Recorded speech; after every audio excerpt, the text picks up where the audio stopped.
Hello dear students, नमस्कार सभी को। समाधान एक श्रृंखला के आगे की कड़ी में आज अपन लेकर के आ रहे हैं माइनर फोर्स से जो भी क्वेश्चन आपके द्वारा सजेस्ट किए हुए हैं, जिनको आप समझना चाहते हो या जिनमें आपको कुछ डाउट लग रहा हो, उन क्वेश्चंस को स्टार्ट करते हैं। लीजिए, संकीर्ण स्पेक्ट्रम एंटीबायोटिक एक्टिव होते हैं। ये है ड्रग्स वाले यूनिट से क्वेश्चन है और इसमें से अपने से संकीर्ण स्पेक्ट्रम देखो, ये एंटीबायोटिक प्रतिजैविक औषध को देखो दो तरीके से याद कर लेना, बाकी का रहने देना ज्यादा। आप तो इसके दो चीजें ये याद कर लो। एक तो आप याद कर लो इनके अंदर बैक्टीरियोस्टेटिक और एक बैक्टीरियोसाइड, यानी कि एक तो जीवाणुरोधी बैक्टीरियोस्टेटिक और एक होता है जीवाणुनाशी। बस इन दो को देख लो। बैक्टीरियोसाइड पहले वाला बैक्टीरियोस्टेटिक और दूसरे वाला कौन सा बैक्टीरियोसाइड वाला, इन दो को आप देख लीजिएगा। करना क्या है, जीवाणुरोधी जीवाणुनाशी, इसको तो आपको मैंने ट्रिक के द्वारा पढ़ाया था पहले। एपीओ कर देना इसको, बस जिसका आपको सत्यानाश करना, विनाश करना, उसको एपीओ कर दो, मतलब यहां से हटा दो एपीओ। और जीवाणुरोधी मतलब अवरोध कौन पैदा कर, जैसे मतलब बिल्ली बाहर से रास्ता काट गई है ना, तो बिल्ली ने रास्ता काट दिया, अवरोध उत्पन्न हो गया, तो इसको याद कर लेना कैट, हालांकि सीएटी होता है बट यहाँ इसको सीईटी याद करना है। ये दो क्वेश्चन तैयार कर लो यहाँ से। एंटीबायोटिक में तो कौन कौन से, क्लोरेम्फेनिकोल है, एरिथ्रोमाइसिन है और टेट्रासाइक्लिन है। और इधर ये एमिनोग्लाइकोसाइडिक एम्प्लॉक्सासिन है, पेनिसिलिन है और एक ऑफ्लॉक्सासिन है। बस इतना सा याद कर लेना। अब देखिए, संकीर्ण स्पेक्ट्रम तो दो प्रकार के बैक्टीरिया होते हैं, एक तो ग्रेम पॉजिटिव होता है और एक ग्रेम नेगेटिव होता है। यदि दोनों पे काम करता हो तो उसको तो बोलते हैं ब्रॉड स्पेक्ट्रम। दोनों में से किसी एक पर काम करता हो तो वो कौन सा कहलाता है, नैरो स्पेक्ट्रम। और उनमें से किसी पर्टिकुलर पे क्या करता हो, सीमित स्पेक्ट्रम कहलाता है। ठीक है, और इसका एक बेस्ट उदाहरण है वो है पेनिसिलिन। बस एक उदाहरण याद करना आपको। संकीर्ण स्पेक्ट्रम प्रतिजैविक औषध होते हैं, तो जैसे इसकी परिभाषा में आया है कि या तो ग्रेम पॉजिटिव पे कार्य करेंगे या ग्रेम नेगेटिव पे, दोनों पे करते हैं तो ब्रॉड स्पेक्ट्रम। तो देखिए, ग्रेम ग्राही अथवा ग्रेम अग्राही जीवाणु के प्रति, केवल ग्रेम ग्राही जीवाणु के प्रति, केवल एक जीव या एक रोग के प्रति, ये तो सीमित होता है। ग्रेम ग्राही तथा ग्रेम अग्राही दोनों प्रकार के, तो ये तो होता है ब्रॉड स्पेक्ट्रम। ये सीमित वाला केवल ग्रेम ग्राही तो जरूरी नहीं है ग्रेम ग्राही या पॉजिटिव हो, ग्रेम कौन सा नेगेटिव पर भी कार्य कर सकता, दोनों में से किसी एक पर कार्य करता, तो राइट आंसर कौन सा हो जाएगा, इसका पहला राइट आंसर हो जाएगा। ओके, देखते हैं नेक्स्ट क्वेश्चन। अभिकथन, कॉम्पिटेटिव रोधक मतलब स्पर्धी एक प्रकार का। एंजाइम की सक्रिय साइट्स, ठीक है, एंजाइम की सक्रिय साइट पर अपने जुड़ने के लिए प्राकृतिक सबस्ट्रेट के साथ प्रतिस्पर्धा करते हैं। बिल्कुल सही है कि जैसे मान लीजिए ये कोई सक्रिय साइट है, यहाँ पर कोई बैक्टीरिया या कोई रोग आकर के जुड़ रहा है, ठीक वैसे ही आपने ऐसे को ड्रग दे दी, औषधि दे दी, वो इसके साथ आ रहा, तो ये दोनों एक दूसरे के साथ कंपटीशन करते हैं। बात सही है। तर्क, कॉम्पिटेटिव रोधन में रोधक एंजाइम के एलोस्टेरिक साइट पे जुड़ता है। गलत बात है। देखो, ये इसके साथ कर रहा है। एलोस्टेरिक साइट तो ये होता है कि जब ये जुड़ रहा है और इसे पहुंच ही नहीं पा रहा हो तो यहाँ चिपक जाएगा, इसकी साइट को बदल देगा। ये होती है एलोस्टेरिक साइट, तो है ना। तो ये इसके साथ कंपटीशन तो करता है, वो स्पर्धी कहलाएगा, बट स्पर्धी में ये इसके साथ दोनों में से पहले आकर के जुड़ जाएगा। इतना ही होता है। यदि यहां आकर के जुड़कर इसकी साइज बदल रहा है तो इसके साथ कंपटीशन नहीं कर रहा है, ये यहां पर जुड़ गया तो वो कौन सी होगी, एलोस्टेरिक साइट होती है। तो बात तो सही है, बट हो सकता है इसका रीजन सही नहीं हो। तो इसके अंदर क्या कर रखा है, अभिकथन और तर्क दोनों सही है, तथा तर्क अभिकथन की सही व्याख्या करता है, नहीं है। दूसरी बात, अभिकथन और तर्क दोनों सही है लेकिन तर्क अभिकथन की सही व्याख्या नहीं करता है, ये बात भी नहीं। अभिकथन सही है लेकिन तर्क गलत है, ये राइट आंसर जाएगा, क्योंकि इसका जो रीजन दिया गया वो रीजन ये नहीं है। ओके, एलोस्टेरिक साइट का मामला दूसरा होता है। ओके, नेक्स्ट देखते हैं। अभिकथन, धातु हाइड्रोक्साइड हाइड्रोजन कार्बोनेट की तुलना में बेहतर एंटी एसिड है। देखो, एंटी एसिड का मतलब होता है जो आमाशय है ना, आमाशय की अम्लता को कम करता हो। ठीक है, स्टमक आमाशय में पेप्सिन की वजह से वहां HCl स्रावित होता है, पर डे के हिसाब से लीटर, एक स्वस्थ मनुष्य में लीटर के हिसाब से स्रावित होता है। तो अपने को इतना से देखना है कि HCl को बैलेंस कौन करता है, मतलब एसिड को बैलेंस करने वाला एंटी एसिड कहलाएगा, एक प्रकार का क्षारीय चीज होगा। तो देखिए, धातु कार्बोनेट या हाइड्रोजन कार्बोनेट जब टूटेंगे ना, तो हाइड्रोजन कार्बोनेट HCO3 की बात करूं, मैं HCO3 की बात करूं तो ये टूटता हो H2CO3 तो H2O प्लस CO2 बना था। ओके, और ये एक्चुअली इसके रिगार्डिंग काम कर रहा है, NaHCO3 के रिगार्डिंग काम कर रहा है। जबकि धातु हाइड्रोक्साइड के अंदर जैसे कैल्शियम हाइड्रोक्साइड है, हालांकि ये ज्यादा है, एल्यूमिनियम हाइड्रोक्साइड भी काम में लेते हैं, इसके साथ साथ मिल्क और मैग्नीशिया होता है MgOH2 ये भी काम में लेते हैं। तो ये धातु हाइड्रोक्साइड है, ये एंटी एसिड होते हैं। ठीक है, तो धातु हाइड्रोक्साइड हाइड्रोजन कार्बोनेट की तुलना में बेहतर एंटी एसिड होते हैं, सही बात है ये। दूसरी बात है, धातु हाइड्रोक्साइड अघुलनशील होते हैं, ठीक है, तो उदासीनता से पीएच के ऊपर को नहीं बढ़ाते हैं। ये कहने का मतलब ये कह रहा है कि जैसे स्टोमक के अंदर भोजन है, भोजन को पचाने के लिए यहाँ पर या गलाने के लिए यहाँ पर HCl डाला जाता है, जिसकी एसिडिटी होगी, एसिड की मात्रा ज्यादा होगी, बिलीरुबिन बिलीवर्डिन के द्वारा ये बैलेंस नहीं किया गया है, उदासीन नहीं किया गया है। तो यदि बाहर से आपने कोई एंटी एसिड ड्रग ली है तो ये इसकी एसिड को न्यूट्रल ही करता है। ऐसा नहीं हो कि यहाँ पर बेसिसिटी हो जाए, एसिडिटी के साथ बेसिसिटी कभी भी नहीं होती, ये उसको उदासीन करता है। ठीक है, तो ये बातें दोनों सही है और इसकी सही व्याख्या करता है। ओके, नेक्स्ट, आर्सफेनेरामीन में उपस्थित एएस बंद एजोरंजन को उपस्थित एनएन बंद के साथ समानता रखता है। ठीक है, दूसरी बात, प्रथम एंटीबैक्टीरियल एजेंट प्रोटोनसिल सिल्वरसेन यौगिक से समानता रखता है। बिल्कुल, ये इसके आधार पे इसकी उत्पत्ति हुई थी और ये सिफिलिस रोग से रिलेटेड बीमारी के साथ रिलेटेड बात है। तो इसमें इतना सा ध्यान रखना है कि ये दोनों बातें सही है। भाई, आर्सफेनेरामीन में आर्सेनिक होता है जिसको सिल्वरसेन कहते हैं वर्तमान में, और इसी के आधार पे एजो मतलब नाइट्रोजन के ठीक नीचे फॉस्फोरस, आर्सेनिक, इन्हीं के गुण धर्मों में समानता की वजह से इसके स्थान पर किसको रख दिया, प्रोटीनसिल का निर्माण किया गया, तो एन को लिया गया। तो बात एकदम से सही है। ठीक है, तो देखते हैं अभिकथन और कथन दोनों से इसकी व्याख्या सही करता, नहीं व्याख्या सही नहीं करता, बात दोनों सही है। तो बात दोनों सही है, इसकी व्याख्या नहीं करता। ओके, नेक्स्ट, क्योंकि वो एक जानवरों पे प्रयुक्त होती है और एक मनुष्यों पे प्रयुक्त होती है। अभिकथन, खाद्य पदार्थों की सेल्फ लाइफ को बढ़ाने के लिए मिलाए जाने वाले रसायनों को प्रिजर्वेटिव्स कहते हैं। बिल्कुल, खाद्य पदार्थों की लाइफ को बढ़ाने के लिए मिलाए जाने वाले खाद्य रसायनों को संरक्षक या प्रिजर्वेटिव्स कहते हैं। क्योंकि देखो, जैसे मान लीजिए होता है ना, अचार वगैरह होता है, तो अचार वगैरह को सुरक्षित रखने के लिए इसमें कौन सा खाद्य पदार्थ डाला जाता है, फूड ऑयल, खाद्य तेल डाला जाता है, उसमें डुबो के रखते हैं ताकि इनकी वैलिडिटी ठीक रहे, वरना तो आप जानते हो अचार 2-4 दिन के बाद उस पर फफूंद बन जाती है। ओके, ये बात सही है। तर्क क्या कह रहा है ये, प्राकृतिक रूप से प्राकृतिक स्वीटनर्स जो नेचर में पाए जाते हैं, जैसे सुक्रोज है, कृत्रिम स्वीटनर्स जैसे सैकरीन है, सामान्यतः खाद्य प्रिजर्वेटिव के रूप में प्रयुक्त नहीं। भाई, ये तो कृत्रिम मधुरनक है, प्रिजर्वेटिव्स नहीं है। प्रिजर्वेटिव तो याद करो, सोडियम बेंजोएट वगैरह है, प्रोपियोनेट वगैरह है ना, या फिर जैसे नमक है, तेल है, ये होते हैं सारे खाद्य परिरक्षक वगैरह। तो ये बात सही नहीं है। कथन सही है, तर्क गलत है, व्याख्या तो करना बाद की बात है। तो इसमें अभिकथन सही है लेकिन तर्क गलत है। ओके, ठीक है, नेक्स्ट देखते हैं। पेनिसिलिन जी एंटीस्टेमिन औषध है। देखिए, एंटीस्टेमिन औषध नहीं, पेनिसिलिन जी अपने आज की क्लास में स्टार्टिंग में मैंने कहा था कि एकमात्र ये न्यूरोस्पेक्ट्रम एंटीबायोटिक है, प्रतिजैविक औषध है। कौन सी, संकीर्ण स्पेक्ट्रम, एकमात्र पेनिसिलिन जी। एंटीस्टामिन तो वो होती है जो एलर्जी को दूर करती है, जिनमें आपने पढ़ रखा होगा, ट्रफेनाडीन है, सेल्डेन है ना, ट्रफेनाडीन है, सेल्डेन है, ये वाले सारे एंटीस्टेमिन ड्रग्स होती है। ओके, तो ये पेनिसिलिन जी एंटीस्टेमिन नहीं होती, ये कथन गलत है। दूसरी बात, पेनिसिलिन जी ग्राम धनात्मक के साथ साथ ग्राम ऋणात्मक बैक्टीरिया के विरुद्ध प्रभावी होती है के साथ साथ इसमें। तो देखो, ये संकीर्ण स्पेक्ट्रम या तो एक पे होगी या फिर ग्राम पॉजिटिव पे होगी या फिर ग्राम नेगेटिव पे होगी। ठीक है, तो इसमें आप ये कहोगे कि ये दोनों ही बातें गलत है। पहली बात हो गई थी अपनी, पेनिसिलिन क्या चीज है, संकीर्ण स्पेक्ट्रम एंटीबायोटिक है, या तो वो ग्राम पॉजिटिव पे लागू होगी या फिर ग्राम नेगेटिव पे, ऐसा नहीं कि एक पर ही लागू होगी। ओके, नेक्स्ट, ग्राही शरीर की संचार व्यवस्था के लिए महत्वपूर्ण होते हैं। ठीक है, ग्राही प्रोटीन होते हैं। तो इसमें यह बात है कि ग्राही बिल्कुल एक्सेप्टर्स होते हैं, सारे प्रोटीन होते हैं, बात सही है।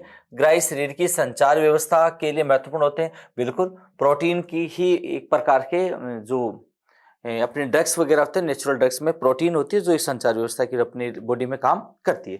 दोनों बातें सही है, बट अभिकथन तर्क दोनों सही है, तर्क अभिकथन की सही व्याख्या नहीं करता है। बिल्कुल, ये इसके साथ बातें दोनों सही है, बट आपस में इनका कोई रिलेशन नहीं है।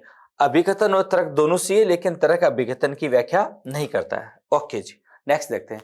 औषध रसायनज्ञ के लिए औषधियों का सर्वाधिक उपयुक्त वर्गीकरण है। ये एनसीईआरटी की कॉपी पेस्ट लाइन है स्टूडेंट्स, पहले वाले पेज से बनाया हुआ, और इसमें दे रखा आणविक लक्ष्यों के आधार पे सीधा लाइन थ्योरेटिकल पार्ट का।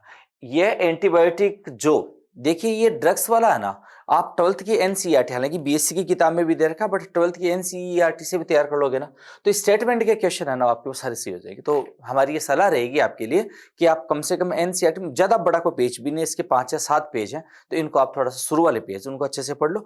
बाकी के ड्रग्स वाले 7 या 8 ड्रग्स हैं, उनके नाम लिख करके उनकी एग्जाम्पल बना के छोटा सा चार्ट बना लो, अच्छे से याद हो जाएगा आपके।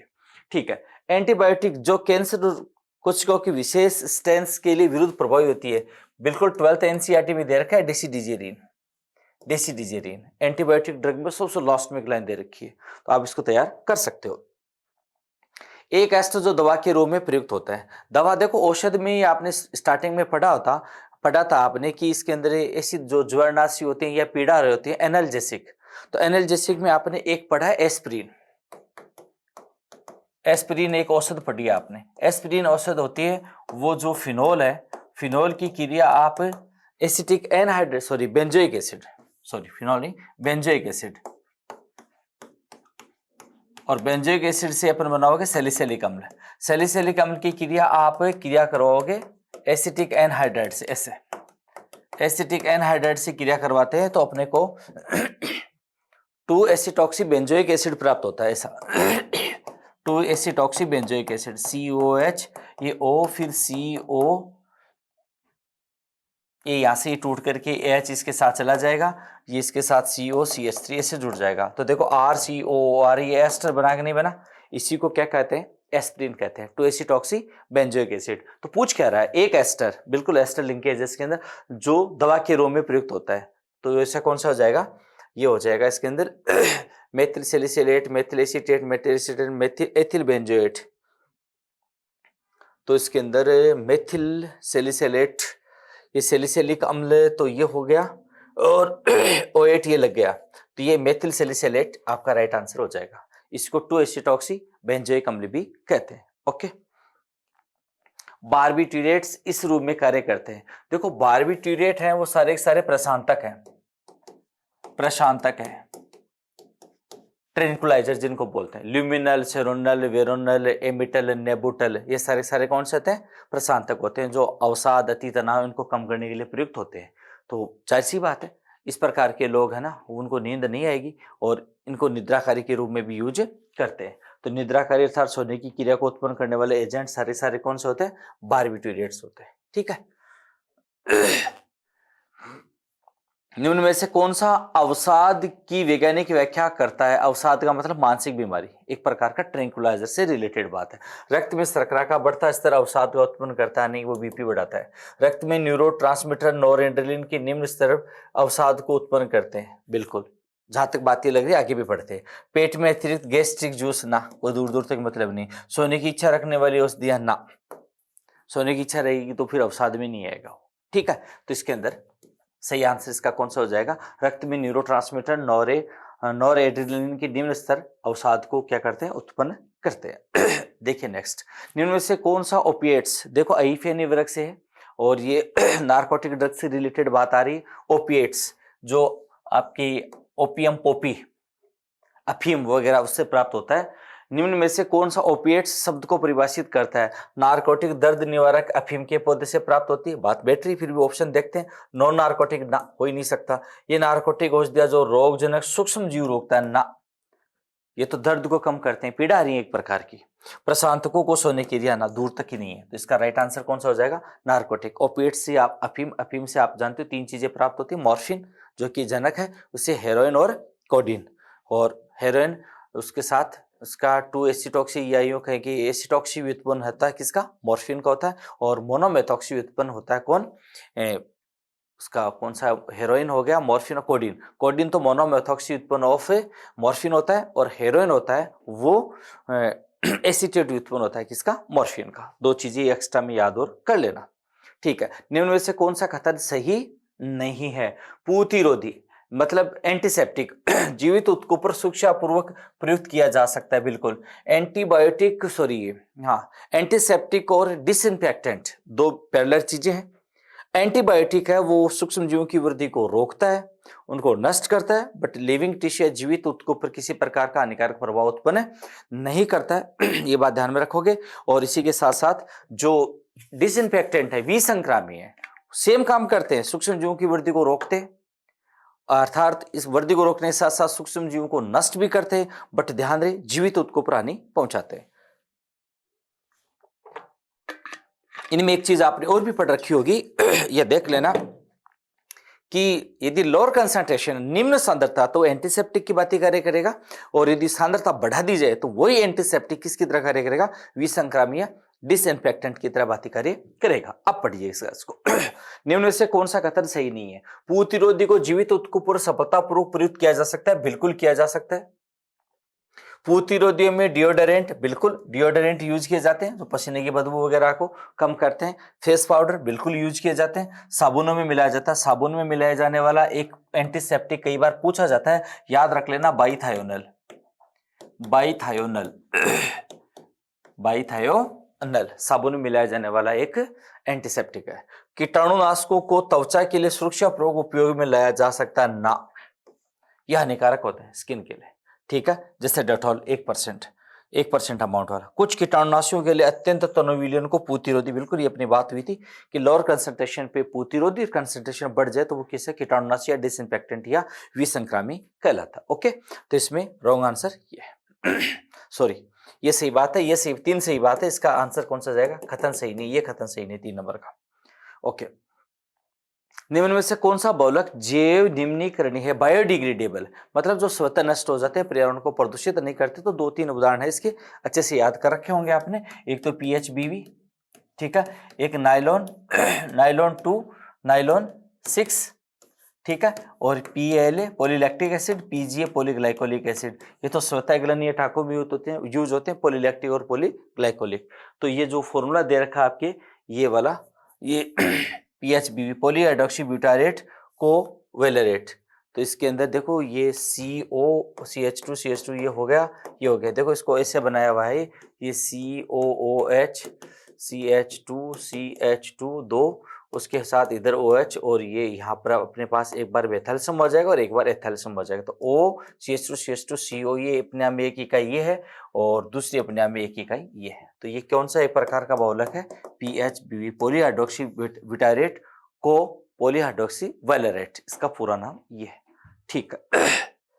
उसके बाद निम्न में से कौन सा सही रूप से सुमेलित नहीं है? निम्न में से कौन सा सही रूप से सुमेलित नहीं है? नियोप्रीन, क्लोरोप्रीन का बहुलक होता है नियोप्रीन, बिल्कुल क्लोरोप्रीन यही होता है, 4 कार्बन जिसमें अल्टरनेट डबल बॉन्ड और ये बीच में Cl, ये तो होता है क्लोरोप्रीन, और उसका पॉलीमर होता है नियोप्रीन, सही बात है। नाइलॉन 6 तो नाइलॉन 6 में CH2 के 6, ये एक इलेक्ट्रिक इकाई हो गई, 4 तो ये हो गई 5 और ये 6, बट यहाँ गड़बड़ी ये हो गई कि इसके साथ COH होता तो C डबल बॉन्ड O तो आ गया, इसका OH इसके साथ चला गया, ये एक्स्ट्रा में आ गया, तो ये इस वजह से ये गलत है, ठीक है। आई थिंक इसके 2 ऑप्शन गलत थे, जहां तक ऑब्जेक्शन लगा उसी वजह से लगा होगा। तो एक तो ये सही नहीं है, टेरेलिन टरथेलिक अम्ल, तो इसमें एथिलीन ग्लाइकोल, तो ये यहाँ पर OH होता तो एथिलीन ग्लाइकोल होता, और उसके बाद ये किए, तो ये 2 ऑप्शन इसके गलत है, इसी वजह से आई थिंक ऑब्जेक्शन लगा, वरना तो नहीं लगता है। ओके, नेक्स्ट देखते हैं। हेलो, हाँ जी, नेक्स्ट देखते हैं। उच्च घनत्व पॉलीथीन किसके द्वारा प्रेरित की जाती है? तो देखो उत्प्रेरित की जाती है पॉलीथीन 2 प्रकार की होती है, एक तो LDPE और एक HDPE, लो डेंसिटी पॉलीथीन और high density polythene. Low density polythene में होता क्या है कि इसके अंदर ये साकित होती है ऐसे, ठीक है, तो स्पेस ज्यादा हो जाएगा तो इसका घनत्व कम हो जाएगा। और हाई डेंसिटी क्या होती है? लीनियर होती है, रेखीय होती है, और इसको रेखीय बनाने के लिए एक उत्प्रेरक काम आता है, जिगलर नाटा। कौन सा उत्प्रेरक? जिगलर नाटा। अक्सर पूछा भी जाता है कि जिगलर नाटा उत्प्रेरक होता क्या है? तो TiCl4+Al का इसके साथ 3 मेथाइल समूह लगा देते हैं, CH3 हो सकता है, C2H5 हो सकता है, ठीक है। तो जिगलर नाटा उत्प्रेरक की उपस्थिति में हाइड्रोकार्बन विलायक में एथीन के बहुलकीकरण द्वारा, आई थिंक यही ऑप्शन बनेगा, बाकी के इसके अंदर नहीं है, ठीक है। स्थायित्व का सही क्रम है। देखिए स्टूडेंट्स, इसको है ना, ये थोड़े से लेंदी क्वेश्चन है, इनको ट्रिक से सोल्व कर लिया करो। स्थायित्व को बॉन्ड ऑर्डर से निकालो, पढ़ाया हुआ बॉन्ड ऑर्डर आप लोगों को। बॉन्ड ऑर्डर में कोई भी स्पीसीज है इसके टोटल इलेक्ट्रॉन आपको पता होना चाहिए। तो टोटल इलेक्ट्रॉन यदि आपके पास 14 इलेक्ट्रॉन है तो उसका बंध क्रम कितना होगा? 3.0। जैसे ही 1 2 आगे पीछे कम जाए तो 0.5 कम कर दो। 14 इलेक्ट्रॉन का 3, 15 का 2.5, 16 का 2.0, 17 का 1.5, 18 का 1.0। इसी क्रम में पीछे की तरफ आओगे, 13 का हो जाएगा 2.5, 12 का हो जाएगा 2.0, 11 का हो जाएगा 1.5, 10 का हो जाएगा 1.0, और बंद क्रम का मान जितना ज्यादा होता है वो उतना ज्यादा स्थायी होता है। आई थिंक ये बात समझ में आ गई होगी। अब अगले वाला अपने से स्थायी तो पूछा, तो एग्जाम में इतना टाइम नहीं लगना नहीं चाहिए, टिप्स पे होने चाहिए, दिमाग बैठना चाहिए। 14 इलेक्ट्रॉन मीन्स बॉन्ड ऑर्डर 3। अब 14 से जितने कम हो जितने ज्यादा उस 0.5 कम करते करते जाओ। अब देखो इसमें 3 ही प्रकार की 4 प्रकार की स्पीसीज है। एक तो देखो B2 है, एक B2 माइनस है, एक B2 प्लस है, और एक B2 2 माइनस है। ये तो है ना, ये 2 प्लस है, माइनस प्लस 2 प्लस, तो माइनस प्लस ये 2 प्लस है, इतना तो है ना। अब देखिए होगा क्या, बोरॉन का परमाणु क्रमांक 5 होता है, तो 5 प्रोटॉन 5 इलेक्ट्रॉन, B2 है तो 10 इलेक्ट्रॉन इसके पास, इलेक्ट्रॉन कितने 10, माइनस है तो इसके पास हो गए 11, 10 प्लस हो गया तो वापस कितने हो गए 9, 10 और 2 कम हो गए तो कितने हो गए 8, ये स्थिति है। अब जिसके पास 11 इलेक्ट्रॉन होते हैं उसका बंध क्रम है 1.5, इसका बॉन्ड ऑर्डर है 1.5, तो इसका बॉन्ड ऑर्डर हो जाएगा 1.0, इसका बॉन्ड ऑर्डर हो जाएगा 0.5, भाई इससे भी और कम, और इसका बॉन्ड ऑर्डर हो जाएगा 0। ठीक है, B2 2 प्लस का स्थायित्व ही नहीं, तो B2 2 प्लस का स्थायित्व नहीं होगा। ठीक है, ये तो एक प्रकार का हीलियम He2 प्लस काल्पनिक होता उसके जैसा हो गया। तो सबसे कम स्थायी B2 2 प्लस है, तो यहाँ 3 जगह दे रखा है। ठीक है, B2 2 प्लस के बाद सबसे कम उससे ज्यादा स्थायी कौन सा है B2, तो B2 2 प्लस के आगे B2 कोई है क्या, B2 2 प्लस के आगे B2 नहीं है। आई थिंक ये टाइपिंग मिस्टेक आई होगी। ठीक है, B2 10, B2 माइनस 1.5 और B2 माइनस सबसे ज्यादा स्थायी होगा, B2 माइनस सबसे ज्यादा स्थायी होगा, उसके बाद 1.5 के बाद एक B2 ये रहा, उसके बाद B2 प्लस ये रहा, B2 माइनस ये रहा, चौथा ऑप्शन बैठ गया इसका।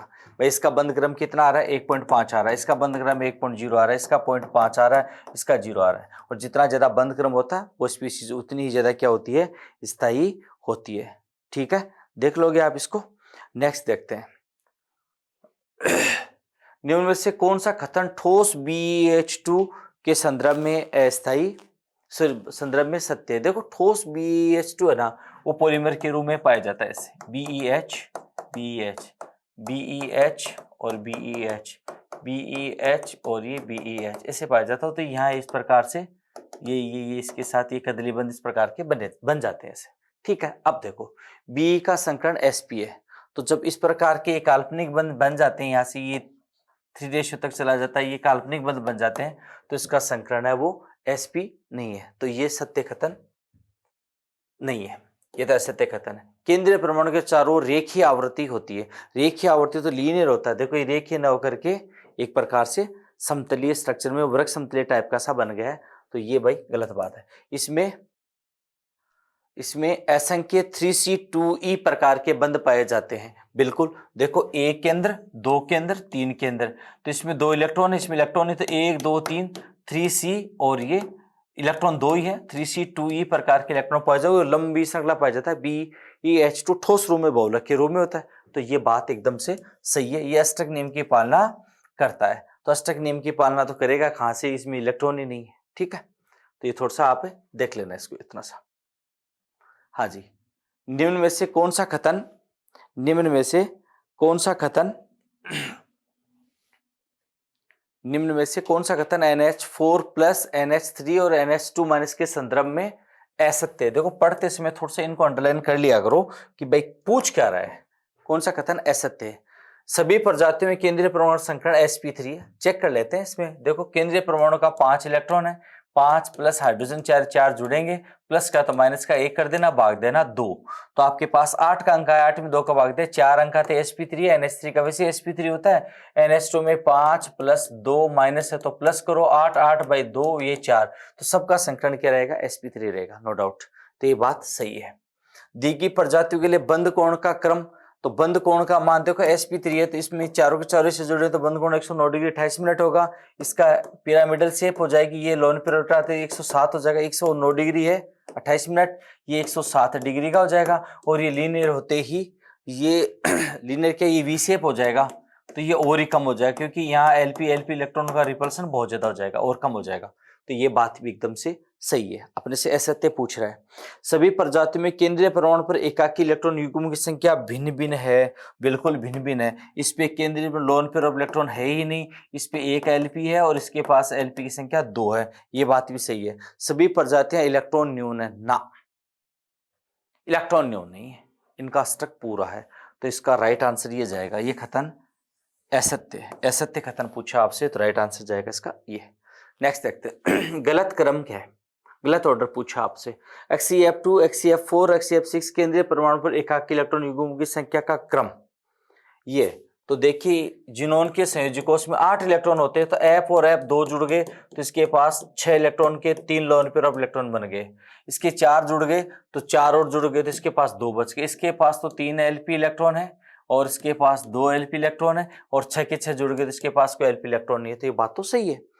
NO2 प्लस NO2 माइनस और NO3 माइनस में NO बंद ऊर्जा का क्रम, बंद ऊर्जा का क्रम पूछा आपसे, तो देखो इसके बॉन्ड ऑर्डर निकालो, बॉन्ड ऑर्डर का मान जितना ज्यादा आएगा उसकी बंद ऊर्जा उतनी ही ज्यादा होगी, ठीक है। तो बंद ऊर्जा का क्रम, देखो स्टूडेंट इसको मैं सोल्व करूंगा, बट आपको लगे ना कि भाई इसको टाइम लगे, तो हो सकता है अब तक चारों ऑप्शन और देखिए आपसे तो ऐसे तय कथन पूछा है, गलत क्रम पूछा है ना, तो गलत क्रम में क्या पता है अपने क्लियर हो जाए, साफ साफ सा मिल जाए, ठीक है। तो एक बार मैं इसको स्किप करूं, देखो O3 I3 प्लस और I3 माइनस संकरित कक्ष का प्रतिशत S लक्षण, यदि अपन संकरण निकालेंगे तो यहाँ आप संकरण ये पाओगे, देखो I3 माइनस का तो sp3d होता है, ठीक है। I3 प्लस का सोल्व करके देख लो आप लोग, I के साथ I2 प्लस तो 7 प्लस 2 माइनस का 1, यानी कि अपने पास आ गया 8, 8 का इसका हो गया sp3, यहां तक ठीक। और ओजोन का देख लेते हैं, ओजोन का ऐसे होता है, ओके, तो इसका 1 2 3 और ये भी हो जाएगा sp2, ठीक है। तो देखो 3 में से S 33% लक्षण है, यहाँ 25% है, यहाँ 25 से भी कम है, तो ये क्रम भी सही है, बैठ रहा है यहाँ तक। Al2O3 K2 और CO की जालक ऊर्जा का क्रम पूछा आपसे, कि जालक ऊर्जा का क्रम पूछा आपसे, ठीक है। तो जालक ऊर्जा का क्रम पूछा है, तो जालक ऊर्जा का क्रम यदि अपन देखें तो अपन ये जानते हैं जालक ऊर्जा पे जितना ज्यादा धनायन पे चार्ज होगा, जितना ज्यादा चार्ज होगा उसकी लेटेस्ट एनर्जी उतनी ही ज्यादा होगी। तो देखिए एल्यूमिनियम, यहाँ पर एल्यूमिनियम 3+ है, ऋणायन का चार्ज 2- है, पोटेशियम का K+, ऑक्सीजन का 2- है, कैल्शियम का 2+ है, ऑक्सीजन का 2- है। तो देखो सब में ऑक्सीजन 2- है, तो ऑक्सीजन का रोल तो गया, ऑक्सीजन का तो कोई रोल नहीं है।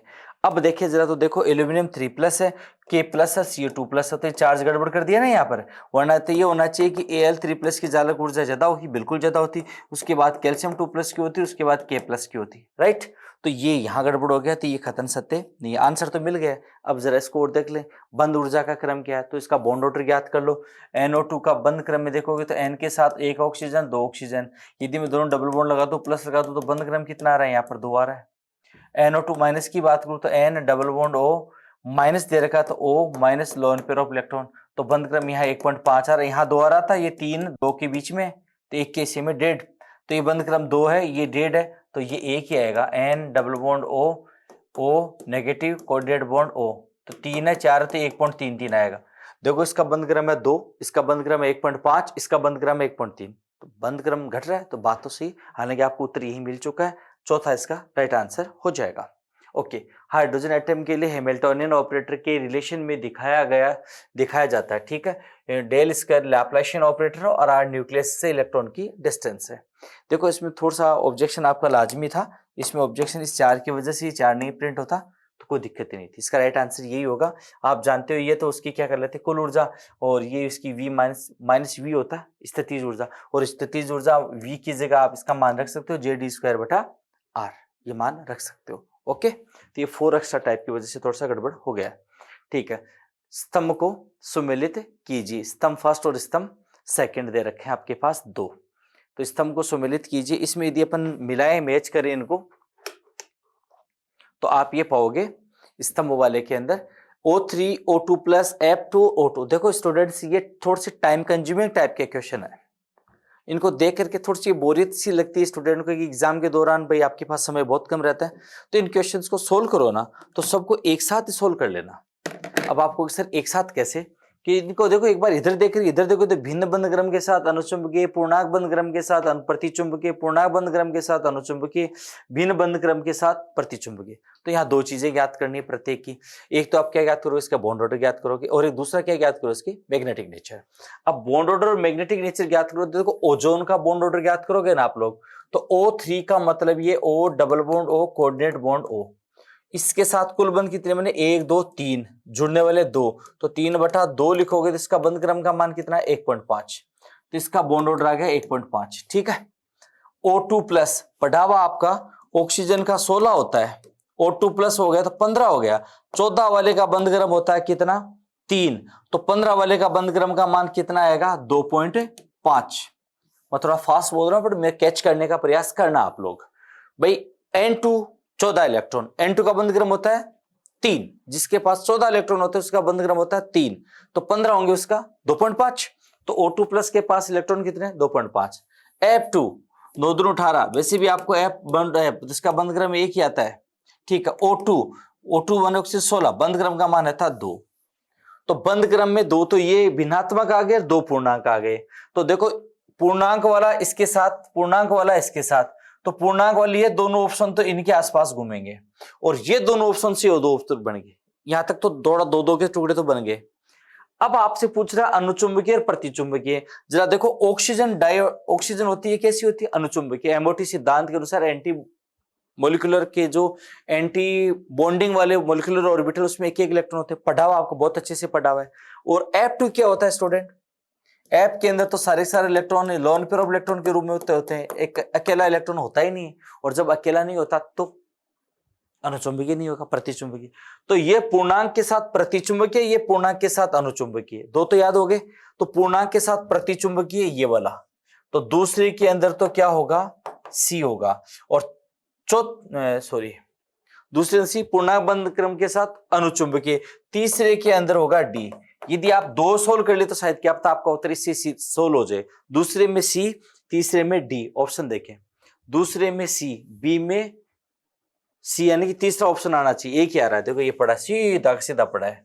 और तीसरे के अंदर अपन क्या पढ़ा था अभी जस्ट, दूसरे में C ऑप्शन आएगा, मतलब क्या हो गया, इसको थोड़ा ऐसे लिखो ना, C ऑप्शन में तो सेकंड आएगा, ठीक है, और D ऑप्शन में क्या आएगा, अपने पास थर्ड आएगा। ये चीज है, C में सेकंड, D में थर्ड। तो अब देखिए आप, C में तो सेकंड देखना, सेकंड 2 जगह आ गए, और D में थर्ड, ये आ गया, मिल गया नहीं, या नहीं, तो आधा क्वेश्चन सोल्व करो वहीं सोल्व हो जाएगा।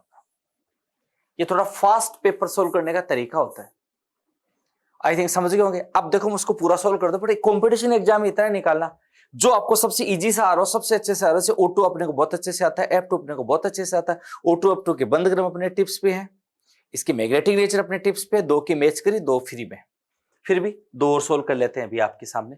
O3 ओजोन और O2 2+। देखो O2 2+, O2 के अंदर एंटी बॉन्डिंग के अंदर 2 एकवित इलेक्ट्रॉन होते हैं, O2+ करोगे तो एक कम हो जाएगा, एक तो एकवित इलेक्ट्रॉन होगा, तो ये भिन्नात्मक भी होगा और अनुचुंबकीय भी होगा, तो ये होगा कि नहीं होगा। और ओजोन आप जानते हो ऑक्सीजन के पास 2 लोन पेयर ऑफ इलेक्ट्रॉन होते हैं, ये देखो दूसरा ऑक्सीजन आया तो इसने अपने 2 लोन पेयर ऑफ इलेक्ट्रॉन्स को दे दिए, ठीक है, दे दिए, और इसके साथ 2 डबल बॉन्ड बना लिया, तो जाहिर सी बात है इसके पास एकवित इलेक्ट्रॉन तो है ही नहीं, है ना। तो ये भिन्नात्मक बंध क्रम के साथ कौन सी हो जाएगी, प्रतिचुंबकीय। ये तो ये हो जाएगा, ये हो जाएगा, सोल्व हो रहा है, ठीक। नेक्स्ट, निम्नलिखित में से कौन सा कथन सत्य है, कूट पूछा है इसमें। देखो सत्य की बात करो तो PH5 और BiCl3 का अस्तित्व नहीं है, ठीक है, एक बार चर्चा करते हैं। SO2 में p'-d' बंध उपस्थित है, ओके। इलेक्ट्रॉन प्रकाश की गति से यात्रा करते हैं, ओके। SF4 और CH4 का आकार समान है, ठीक है। I3+ की ज्यामिति बैंड समान है। अब देखो स्टूडेंट, ऐसे प्रश्न आ जाए मल्टीपल वाले हैं ना, आई थिंक ये वैसे तो बहुत ज्यादा इजी हो जाते हैं।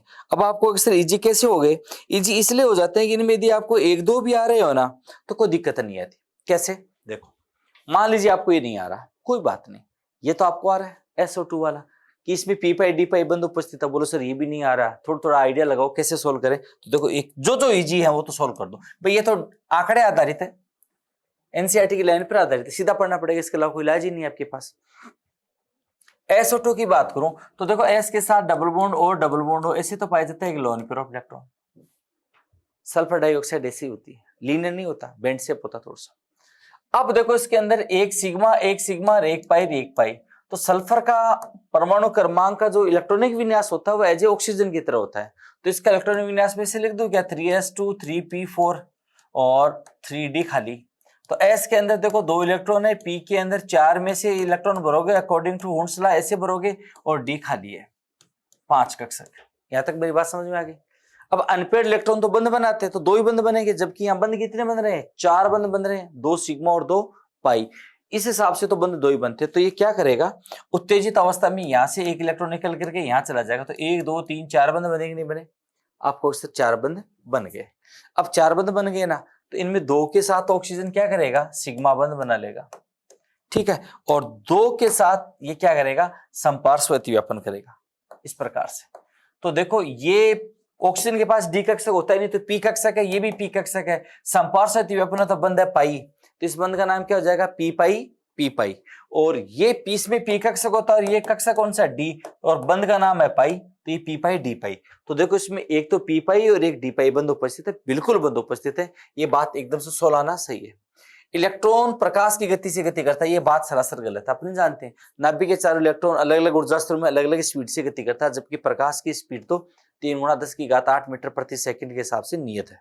ओके, तो ये बात गलत है। SF4 तथा CH4 का आकार समान है, हो ही नहीं सकता। सल्फ सेलेनियम, तो ये ऑक्सीजन वाले वर्ग का तत्व है, ठीक है, ऑक्सीजन वाले वर्ग के तत्व के संयोजी कोष में इलेक्ट्रॉन कितने होते हैं, 2 और 4 कितने हो गए, 6। तो इसका आप 6 + 1 = 4 6 4 10 / 2 5 का संकरण होता है sp3d। इसका संकरण तो sp3d होगा, इसका संकरण sp3 है। तो ये तो नियमित चतुष्फलकी होगा, और इसमें एक जगह लोन पेयर ऑफ इलेक्ट्रॉन आ गया, तो ये कैसेप या सीसा टाइप का हो जाएगा। तो इनकी ज्यामिति समान नहीं है। तो देखो सी भी नहीं है, डी भी नहीं है। अब एक बार ऑप्शन चेक कर ले भाई, अपने को एक सही मिल गया, 2 गलत मिल गए। अब जरा देखो सी और डी तो होना चाहिए गलत है, तो सी कहीं है क्या, सत्य की तरफ पूछा तो सी मिल गया, ये ऑप्शन नहीं हो सकता। डी मिल गया, ये ऑप्शन नहीं हो सकता। अब बचा कौन सा, ए बी ई और ए सी, सी मिल गया, नहीं हो सकता। ये होता है स्मार्ट तरीका। आपको पूरा पेपर का प्रश्न नहीं आ रहा, कोई बात नहीं आ रहा है भाई, मत इसको एक लाइन में कह देता है कि ये एनसीईआरटी में लाइन दे रखी है, बट आपको वहां फैक्ट चेक नहीं करने। स्मार्ट तरीका ये, इस प्रकार के क्वेश्चन टाइम कंज्यूमिंग के साथ साथ माथा खराब करने वाले भी होते हैं, और मैं तो ये मानता हूं कि ये प्रश्न अच्छे प्रश्नों की श्रेणी में से एक है, क्योंकि इनमें स्टूडेंट सारे ऑप्शन पढ़ेगा ना, तो वो खोपड़ा खराब हो जाएगा उसका, और खोपड़ा खराब होते ही वो कोई ना कोई क्वेश्चन गलत करके आएगा। आपको ऐसा नहीं करना है। आपको जितने कॉन्फिडेंट हो रहे कि मुझे ये बहुत अच्छे से आ रहा है, ये मुझे नहीं आ रहा है, ये कॉन्फिडेंस से गलत है, ये सही है, इतने के आधार पे आप सही कर लो भाई। इसमें जिस बंदे को सी का पता अब चल गया ना भाई, ये प्रकाश के वेग से, देखो मैं इसका स्मार्ट तरीका और बताऊं, ये जिस बच्चे को पता, और ये तो पता ही है भाई, ग्रेड 1 की तैयारी करने जा रहे हो तो आपको ये भी तो पता है कि इलेक्ट्रॉन की वेलोसिटी होती है वो लाइट की वेलोसिटी के साथ मैच खा भी सकती है और नहीं भी खा सकती, जरूरी नहीं हर बार वही हो, यात्रा गति हो ही नहीं सकता। ये नहीं हो सकता। तो देखो सी ऑप्शन देखो इसमें भी है, सी ऑप्शन इसमें भी है, सी ऑप्शन, चलो सी वाला हो गया, और डी वाला पता चल गया, तो सी इसमें नहीं है, डी वाला नहीं होना चाहिए, तो बचा कौन सा, ए बी हो गया। ओके, ClO बंद कोटि का सही क्रम है। बॉन्ड ऑर्डर पूछा आपसे। बॉन्ड ऑर्डर में देखो आपको स्ट्रक्चर आनी चाहिए, स्ट्रक्चर में केंद्रीय परमाणु Cl है, तो देखो केंद्रीय परमाणु Cl है, तो इसके संयोजी कोष में 7 इलेक्ट्रॉन होते हैं। आई एम राइट भाई, कोई भी हेलोजन होता है इसके वैलेंस शेल में 7 इलेक्ट्रॉन होते हैं। फ्लोरीन के अंदर तो क्या होता है कि वो 2d नहीं होता, 2d नहीं होता तो एक ही बंद बनाएगा p वाला, बाकी का वो विस्तार नहीं कर सकता। जब क्लोरीन ब्रोमीन आयोडीन में इसके संगत कॉरेस्पॉन्डेंस में DU सबसेल होता है, तो वो अनपेड इलेक्ट्रॉन बढ़ा करके एक बंद बना सकता है, इसको बढ़ा करके 3 बना सकता है, 5 बना सकता है, 7 बना सकता है, ठीक है। अब अगले वाला क्या पूछ रहा है आपसे कि बंद बॉन्ड ऑर्डर पूछ रहा, बंद का क्रम। तो देखो ClO2 के अंदर की बात करो तो ClO2 प्लस है, तो ये इलेक्ट्रॉन किसी को त्याग दे, तो देखो Cl है ना, वो उसके साथ 2 ऑक्सीजन जुड़े थे, एक डबल बॉन्ड हो और एक डबल बॉन्ड हो। यहां तक बात समझ में आई कि नहीं आई, आ गई। तो जब यहां तक बात समझ में आ गई तो इसका बंद क्रम कितना, तो देखो 1 2 3 4 तो बंद बने Cl से, और जुड़े हुए इसमें 2, तो 4 में 2 का भाग दोगे 2.0, तो इसका तो बंद क्रम आ जाएगा 2.0। मैं एक का सॉल्व कर लो, फिर आगे पीछे अपन सेट कर लेंगे, ठीक है। ClO2 माइनस दूसरा कौन सा आ गया, ClO2 माइनस। ClO2 माइनस में अपन ये पढ़ेंगे कि देखो ClO2 माइनस में ये जगह ClO, ये डबल बॉन्ड O और ये माइनस। भाई माइनस तो ऑक्सीजन पे तो बनेगा ना, क्योंकि ऑक्सीजन क्लोरीन से ज्यादा विद्युत ऋणी है। अब देखो जरा बंद कितने, 1 2 3, 3 बंद, और जुड़े हुए कितने 1 और 2, 3 में 2 का भाग दोगे 1.5, तो इसका बंद क्रम आ रहा है 1.5। भाई देखो डायटोमिक होमोडायटोमिक को तो उस फॉर्मूले से सोल्व कर लेना, 14 इलेक्ट्रॉन 13 इलेक्ट्रॉन 12 इलेक्ट्रॉन, और जो पॉलीएटोमिक है ना उसके ओपन स्ट्रक्चर बना करके केंद्रीय परमाणु से कुल कितने बंद बने वो तो संख्या ऊपर ले लो, केंद्रीय परमाणु से जुड़े समूह की संख्या नीचे ले लो, उनमें भाग देंगे, जो माना है वो उसका बॉन्ड ऑर्डर हो जाता है। तो इसका आ गया 1.5। ClO3 माइनस, तो ClO3 माइनस में क्या करोगे, ये Cl है, 1 oxygen 2 oxygen 3 oxygen, double bond minus आ रहा है तो 1 माइनस ये बना देगा। माइनस Cl पे नहीं आएगा, माइनस ऑक्सीजन पे आएगा, क्योंकि ऑक्सीजन की इलेक्ट्रोनेगेटिविटी क्या है, ज्यादा है। अब बंद कितने बने, 1 2 3 4 5, 5 तो बंद बन गए, और भाग लगेगा कितने का, 1 2 3 का, 3 का 5 में भाग दोगे ना तो 3 एकम 3, और बच गई 2 और 3 6 18, 1.6 के आसपास आएगा। ठीक है, तो इसका बंद क्रम आएगा 1.6। यहां तक समझ में आ गई। ClO4 माइनस, तो Cl के साथ 1 2 3 4 डबल बॉन्ड और डबल बॉन्ड और डबल बॉन्ड और सिंगल बॉन्ड माइनस, तो 1 2 3 4 5 6 7 बंद बन गए, जुड़ने वाले समूह 4 कम 4 बच गए 3, 4 7 28। ठीक है, 1.7 इसका बंद क्रम आ रहा है 1.7। अब आपसे क्या पूछा है, अबंध कोटि बॉन्ड ऑर्डर का क्रम पूछा है, तो सबसे ज्यादा बंद क्रम तो ClO2 प्लस का होगा, उसके बाद 4 वाले का, फिर 3 वाले का, फिर 2 वाले का। ये जरा देख लो कहां है, तो ये रहा प्लस वाला, तो ये रहा, फिर 4 वाला 3 वाला 2 वाला। इसका राइट आंसर कौन सा हो जाएगा, second is a right answer. Okay, next person देखते हैं, धातु सल्फेट।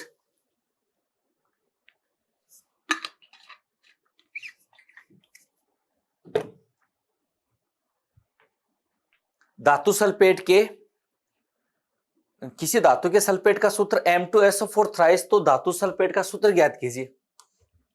ये तो थोड़ा सा मासूम टाइप का क्वेश्चन हो गया है, फिर भी आपने ऑब्जेक्शन भी लिया है, तो अब पता नहीं क्या सोच के लिया, मुझे थोड़ा सा अलग लग रहा है, बट कोई बात नहीं, आपका पूछने का अधिकार है। धातु सल्फेट, धातु का मतलब मेटल है, इसके साथ सल्फेट लगा, सल्फेट का सूत्र होता है SO4 2-। ठीक है, अब देखो उसका सूत्र ये रखा है, तो कक्षा 9 की NCERT का पेज नंबर 38 देखे ना अपन, तो उस पर लिख रखा है, ये इसको तोड़ेंगे ना तो इस 3 को तो भेज सकता हूं मैं यहाँ, 2 को भेज सकता हूं यहाँ, तो M के ऊपर तो आ गया 3+, और SO4 के ऊपर आ गया कौन सा 2-। यहां तक समझ में आ गया क्या, किसी धातु के सल्फेट का सूत्र M2SO4, तो धातु फॉस्फेट का सूत्र होगा। यहां से इस सूत्र से आपको अगले वाला ये कंसिडर कर रहा है कि आप धातु के ऊपर का चार्ज कंसिडर कर लीजिए, तो यहां धातु के ऊपर चार्ज है 3+। अब धातु के फॉस्फेट का सूत्र पूछ रहा, तो धातु का तो सूत्र आपको पता चल गया, फॉस्फेट आप जानते हो PO4 3- होता है, PO4 3- फॉस्फेट होता है। ठीक है, अब जब आपको पता है कि जब इसका सूत्र बनाओगे तो आप समान राशि ये इनको सरल अनुपात में बनाते हैं, इसके ऊपर के चार्ज को हमेशा क्या करते हैं, सिंपल रेशियो में कन्वर्ट करते हैं, तो 3 और 3 है तो सरल अनुपात क्या हो जाएगा, M+ और PO4-। भाई 3 को 1:1 रेशियो में आ जाएंगे, तो इसका सूत्र बन जाएगा MPO4।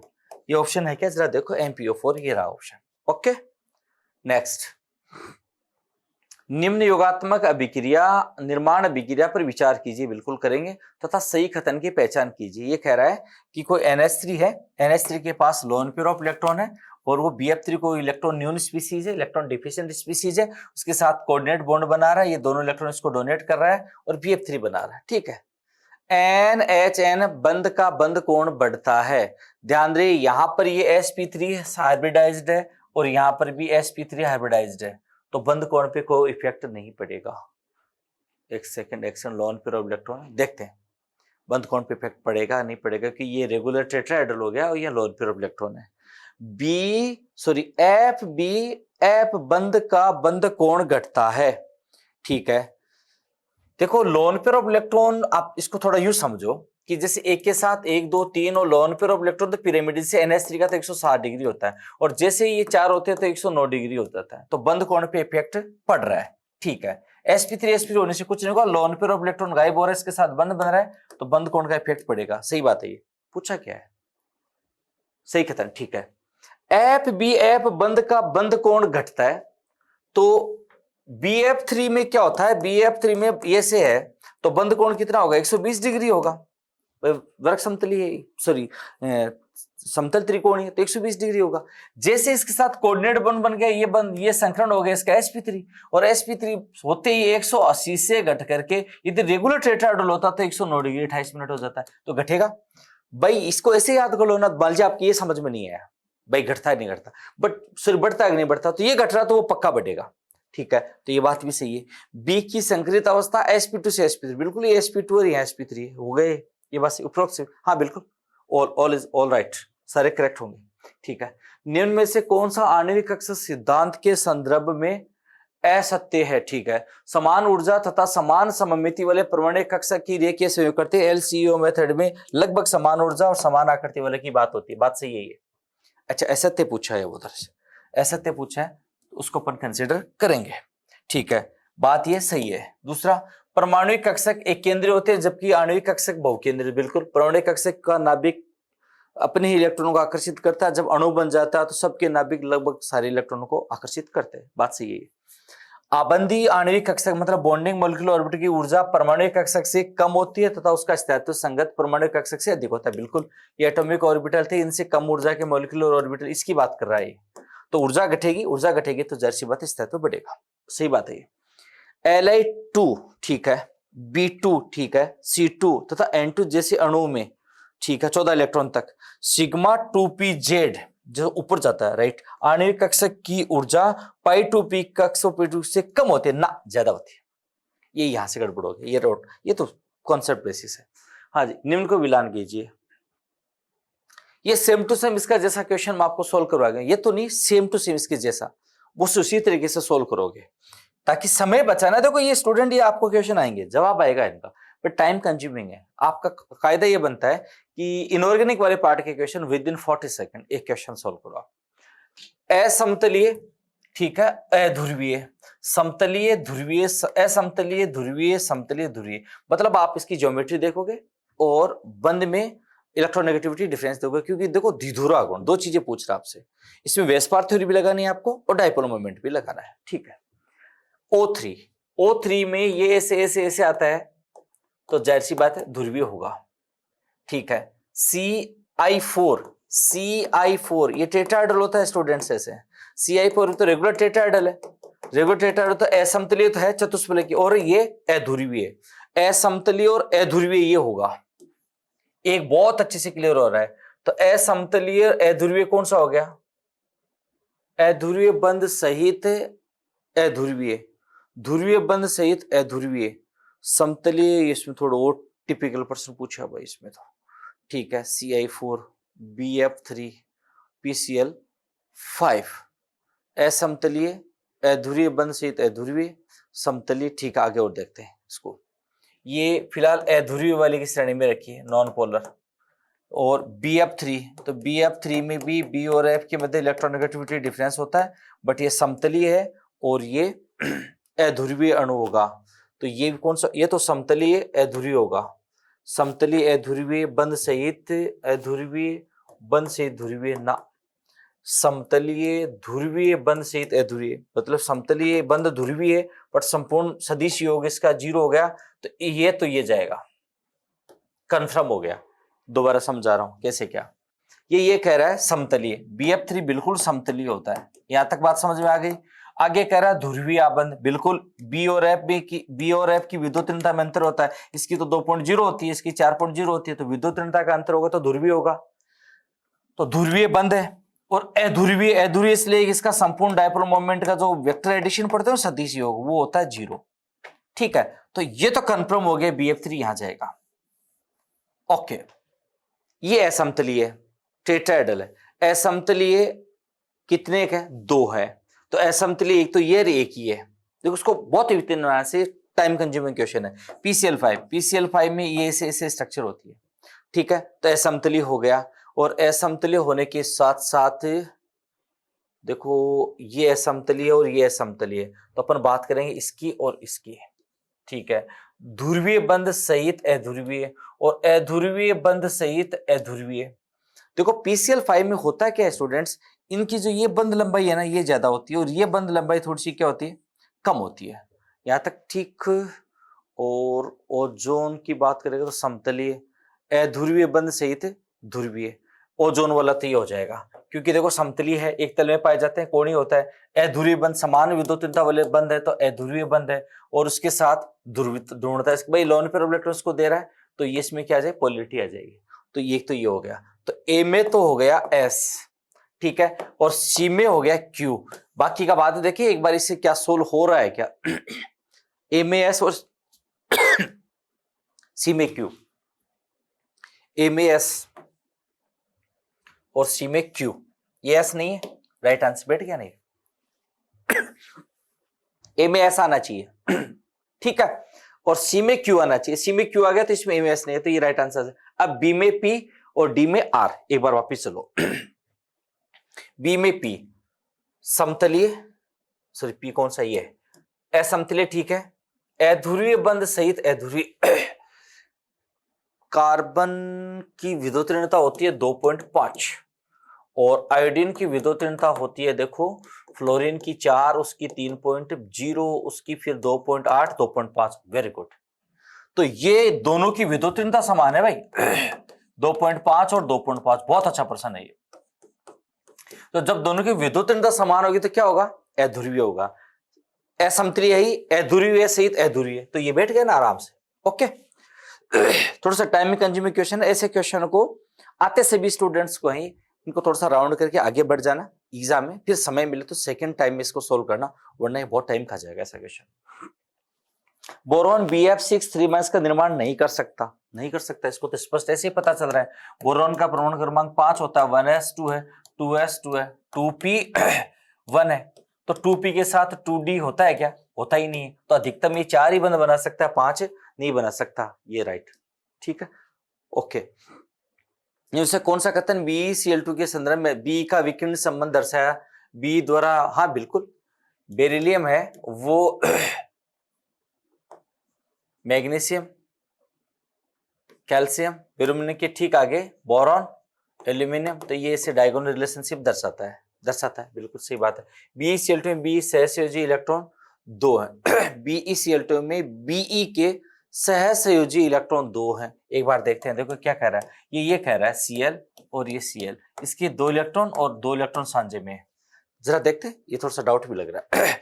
BeCl2 वेपर फेज वाष्प समतल त्रिकोणीय आकृति का होता है, समतल त्रिकोणीय वाष्प अवस्था में BeCl2 ऐसा पाया जाता है, ठीक है, और BeCl2 अष्टक नियम की पालना करता है, ठोस अवस्था में क्या ये बहुलक के रूप में पाया जाता है ऐसे, तो ये BeCl ऐसे होगा, तो ये लोन पेयर ऑफ इलेक्ट्रॉन इसको देगा, ये देगा, तो इसका अष्टक पूरा वाक नहीं हुआ, तो ये अष्टक की पालना करता है, यहां तक ठीक है।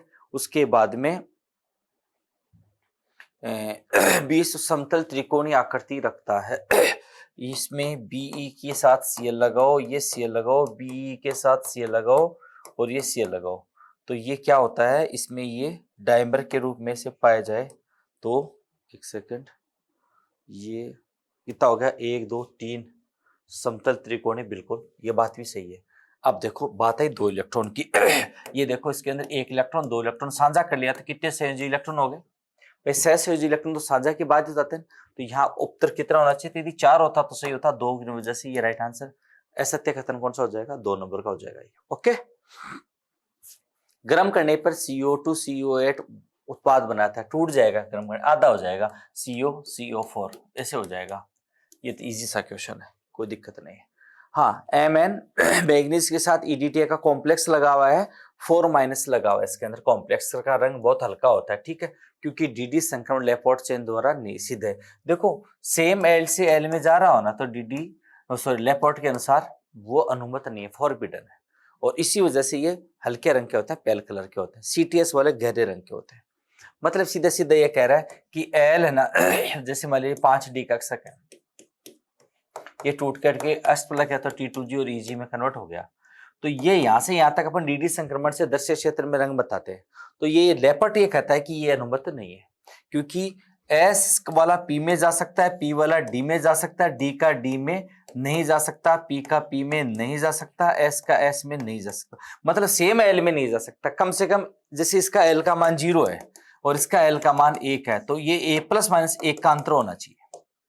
1 से 2 प्लस माइनस 1 L के अंदर जा सकता है। लेपर्ड चेन द्वारा निषिद्ध है। यह बताता है कि इलेक्ट्रॉन को आगे बढ़ाते समय सहायक क्वांटम संख्या सब्सिडी क्वांटम नंबर L में परिवर्तन होना चाहिए। देखो ये लेपर्ड का नियम पूछ रहा है एक्चुअली, ये तो बावड़ा बना रहा है आपको। ये कह रहा है लेपर्ड के अनुसार कौन सा सिलेक्शन भाई लेपर्ड के अनुसार अनुमत होता है, तो प्लस माइनस 1 का अंतर आ जाए, ये वाला। ठीक है भाई, एक L S वाला D में नहीं, S वाला P में जा सकता है, P वाला D में, D वाला F में, इतना सा। वायु गुणवत्ता सूचकांक मापने के लिए निम्नलिखित में से कौन से प्रदूषक सम्मिलित किए गए हैं? कौन कौन से प्रदूषक सम्मिलित किए गए हैं? इनमें देखो ये क्या क्या दे रखा है, PM10, PM2.5, NO2, SO2, CO, O3, NH3, Pb, CO, CH4, CFC। वायु गुणवत्ता सूचकांक देखो ये जो वाले दे रखे हैं ना, ये जो पार्टिकल्स होते हैं ना, पार्टिकल मॉलिक्यूल बोलते हैं इनको, कणाणु, पार्टिकल मॉलिक्यूल बोलते हैं। ठीक है, तो ये तो सेकेंडरी वाला होता है, ये इसके मानक स्तर होते हैं। और जैसे पार्टिकल्स में जैसे देखा जाए तो ये जो शुष्क कण होते हैं ना, कार्बन मोनोऑक्साइड है, ये वाले, ये शुष्क कण सबसे ज्यादा घातक सिद्ध होते हैं और AQA को सबसे ज्यादा ये मतलब डिस्टर्ब करते हैं एक प्रकार से। तो ये पार्टिकल मॉलिक्यूल का जो मानक पैमाना है 10 का, 2.5 का, अलग अलग पैरामीटर होते हैं, तो ये तो सम्मिलित किए गए हैं। ओजोन, NH3 और PB ये भी सम्मिलित किया गया है, SLPT भी सम्मिलित किया गया। ये CH4 और CH4 के कारण इनको शामिल नहीं किया गया, तो इसका राइट ये वाला शामिल नहीं होगा। अब देखो ऑप्शन कौन सा दे रखा है, कौन से सम्मिलित किए गए हैं, केवल D, ये तो नहीं किया गया है, COD, ABC, तो इसका राइट आंसर कौन सा हो जाएगा, ABC। ये प्रदूषण में, ये तो मानक स्तर है और प्रदूषण के घटक ये होते हैं जिनमें से ये शुष्क कण ये वाले, इनकी वजह से सबसे ज्यादा प्रदूषण होता है। ठीक है, पार्टिकल मॉलिक्यूल बोलते हैं PM को। गलत कथन की पहचान कीजिए, COD की तुलना में BOD। देखो BOD तो क्या होता है कि पानी के अंदर बायोलॉजिकल ऑक्सीजन डिमांड कहलाती है। पानी के अंदर जो ऑर्गेनिक कंपाउंड है उनको डिकम्पोज करने के लिए बैक्टीरिया को जो जरूरत होती है ऑक्सीजन की, वो तो कहलाती है BOD। और किसी पॉल्यूट को डिकम्पोज करने के लिए बैक्टीरिया को कुल कितनी ऑक्सीजन चाहिए या उसको डिस्टॉर्ब करने के लिए, वो होती है COD। COD मतलब केमिकल ऑक्सीजन डिमांड कहलाती है, किसी रसायन को डिस्टॉर्ब करने के लिए। तो COD की वैल्यू हमेशा BOD से ज्यादा होती है, ये एक थोड़ा सा ध्यान रख लेना। ठीक है, और BOD का मतलब बायोलॉजिकल ऑक्सीजन डिमांड। अब जरा सोचो, पानी के अंदर, पानी एकदम साफ सुथरा होगा, मैं इसको बाद में बढ़ा दूंगा, पहले 2-3 बातें बता दो इसके अंदर। जैसे BOD, पानी बहुत साफ सुथरा होगा, साफ सुथरा पानी होगा तो जाहिर सी बात है उसके अंदर ऑर्गेनिक कंपोनेंट कम है। ऑर्गेनिक कंपोनेंट कम है तो वहां बैक्टीरिया उनको नष्ट करने के लिए, उनको भाई मात्रा ही नहीं है तो बैक्टीरिया उनको नष्ट करेंगे क्या, कम करेंगे भाई, कम मात्रा तो कम करेंगे, कम करेंगे तो ऑक्सीजन की डिमांड कम होगी। तो याद रखना, BOD का मान जितना ज्यादा कम होता है ना, वो पानी उतना ज्यादा स्वस्थ होता है, स्वच्छ होता है, पीने योग्य होता है। BOD का मान जितना ज्यादा होगा, इसका मतलब उस पानी में कोई ना कोई ऑर्गेनिक या कोई ना कोई पोल्यूट मिला हुआ है और उसको नष्ट करने के लिए बैक्टीरिया को ऑक्सीजन चाहिए, वो बैक्टीरिया ऑक्सीजन खा जाएंगे, नहीं मिलेगी तो पानी बदबू मारने लग जाएगा। तो ये मोटा मोटा आइडिया याद रख लेना कि जिसकी BOD 5 या 5 से कम ppm हो ना, वो पानी पीने योग्य स्वच्छ पानी है। और 17 के बाद तो पीने लायक नहीं रहता, 5 के बाद प्रदूषक पानी कहते हैं उसको। ठीक है, तो देखो CO2 की तुलना में BOD विश्लेषण में समय लगता है, बिल्कुल लगता है। CO2 का मान BOD से ज्यादा होता है, बिल्कुल ज्यादा होता है। जल के नमूने BOD का मान जितना कम होगा, जल उतना ही स्वच्छ होगा, ये बात भी सही है। BOD जल में नाइट्रेट स्तर को प्रभावित नहीं करता, बिल्कुल करता है, तो पॉल्यूट है। ठीक है, तो ये राइट आंसर हो जाएगा। COD BOD तो सीधा याद करना, मिलीग्राम प्रति लीटर। वैश्विक तापमान ये भी सीधा याद करना है, CFC 12 यूज किया जाता है। ठीक है, समताप मंडल में ओजोन की अधिकतम सांद्रता, ये भी सीधा याद रखना पड़ेगा, 5 × 10⁻12 मोल प्रति सेंटीमीटर क्यूब। किसी गैस की ग्रीन हाउस माने जाने के लिए उसे, भाई ग्रीन हाउस गैसे मतलब पृथ्वी का तापमान गर्म करती हुआ है, अवरक्त प्रकाश संचारित करती है, दृश्य प्रकाश को अवशोषित करना चाहिए ना, पराबैंगनी प्रकाश और अवरक्त दोनों को अवशोषित करना चाहिए ना, दृश्य प्रकाश को संचारित मतलब आने देना चाहिए, अवरक्त विकिरणों को अवशोषित करना चाहिए, राइट आंसर ये होती है। ठीक है, नेक्स्ट, हरित रसायन विज्ञान में माइक्रोफ्लूइडिक रिएक्टरों का उपयोग मुख्यतः निम्नलिखित उद्देश्यों के लिए किया जाता है: अणुओं के बीच टकराव की संख्या को बढ़ाना, विलायक अपशिष्ट को कम करना, रक्षण सुधार, अभिक्रिया तापमान उल्लेखित वृद्धि करना, अधिक विषैले ऊर्जा उत्पाद करना। तो देखो इसके नाम से ही पता चल रहा है, इजी सा ये। ठीक है, ये कॉलम 1 में धातु संकुलों का कॉलम 2 के साथ संगत ये थोड़ा सा टाइपिंग दिखाई नहीं दे रहा है यहाँ पर। ये ऑक्टाडोल एनर्जी पूछा, सेंटीमीटर मानों में सही मिलान कीजिए। इजी सा प्रश्न है, रीजनिंग टाइप का प्रश्न है। एक्चुअली इसके अंदर सही मान आपको ज्ञात करना ही नहीं है। कैसे? देखो ये फ्लोराइड है, ये फ्लोराइड है, ये एथिल्डाइमीन है और ये H2 है, यहाँ तक ठीक है। तो आपको लिगेंड की स्प्लिटिंग ऑर्डर देखना है कुल मिला करके, और कुछ नहीं देखना। क्या देखना है? लिगेंड का स्प्लिटिंग ऑर्डर देखना है। ओके, तो देखो इसके अंदर टाइटेनियम, टाइटेनियम पर 3- तो टाइटेनियम 3+ है। फिर Mn है, Mn यहाँ पर 4+ है भाई, 2- है ना, तो 4+ है। तो अपन जानते हैं यहाँ दोनों में लिगेंड समान है, लिगेंड समान है पर धातु पर आवेश की मात्रा ज्यादा हो जाएगी। तो आप जानते हो, मैं पढ़ा रखा आपको 3D श्रेणी के अंदर यदि 3+ से ज्यादा, 3+ से ज्यादा किसी धातु पर आ रहा तो वो लिगेंड दुर्बल ना होकर क्या हो जाएगा? प्रबल लिगेंड हो जाएगा। हमेशा याद रखना। देखो 4D और 5D के अंदर तो सारे सारे धातु होते हैं, उनके साथ कोई भी लिगेंड जुड़ गया वो स्ट्रॉन्ग फील्ड लिगेंड ही है। डन। 3D के अंदर ही ध्यान रखना, 3D का कोई भी मेटल हो गया उसमें +1 है, +2 है और +3 है, यहां तक तो लिगेंड प्रभावी होता है। जैसे ही +4 आ गया तो अब लिगेंड कुछ भी, वो लिगेंड वहां किसकी तरफ बातें करेगा? Strong field ligand. तो यहां पर आप स्ट्रॉन्ग फील्ड लिगेंड की बातें व्यवहार करोगे। तो जब स्ट्रॉन्ग फील्ड लिगेंड की बातें व्यवहार करेगा तो इसकी स्प्लिटिंग भी क्या हो जाएगी स्टूडेंट? ज्यादा हो जाएगी, और स्प्लिटिंग ज्यादा हो जाएगी तो डेल्टा O का मान भी क्या होगा? ज्यादा हो जाएगा। और इसमें ये कि स्ट्रॉन्ग फील्ड लिगेंड दे रखा है, ये दे रखा है, तो सबसे ज्यादा ऊर्जा तो ये दे देगा। इन दोनों में से यहाँ पर इसके लिए स्ट्रॉन्ग फील्ड आती है, ज्यादा इसकी हो जाएगी। फिर ये थोड़ा सा कम आती है, ये इसका हो जाएगा। बच गया H2, तो सबसे दुर्बल आती है, कहाँ जाएगा? यहाँ जाएगा। राइट। तो इसमें क्या बना आपके लिए? ए में Q ढूंढो और बी में P ढूंढो, सी में आप ढूंढो S। देखो जरा, ए में Q, बी में P, सी में S, पहले ही बैठ गया। ओके ठीक है। P4O6, P4O10 में प्रत्येक फॉस्फोरस केंद्र से जुड़े ऑक्सीजन परमाणु की संख्या है भाई। इसकी स्ट्रक्चर जिसको आती है वो आराम सॉल्व कर देगा। P4 देखो, P P P P 4 है, तो देखो ये डबल बॉन्ड ये ऐसे ऐसे ऐसे ऐसे बनता है, ये बनता है। 4 ऑक्सीजन तो ये लग गई, ठीक है। 1 2 3 4 और बच गया कौन सा? इसके अंदर 2 ऑक्सीजन और बच गई, तो आपस में क्रॉस में ऐसे जुड़ जाती है ऐसे। अब बताओ प्रत्येक पी से कितने ऑक्सीजन है? 1 2 3 1 2 3 1 2 3, इससे 1 2 3, तो इससे तो 3 जुड़ेंगी, ठीक है।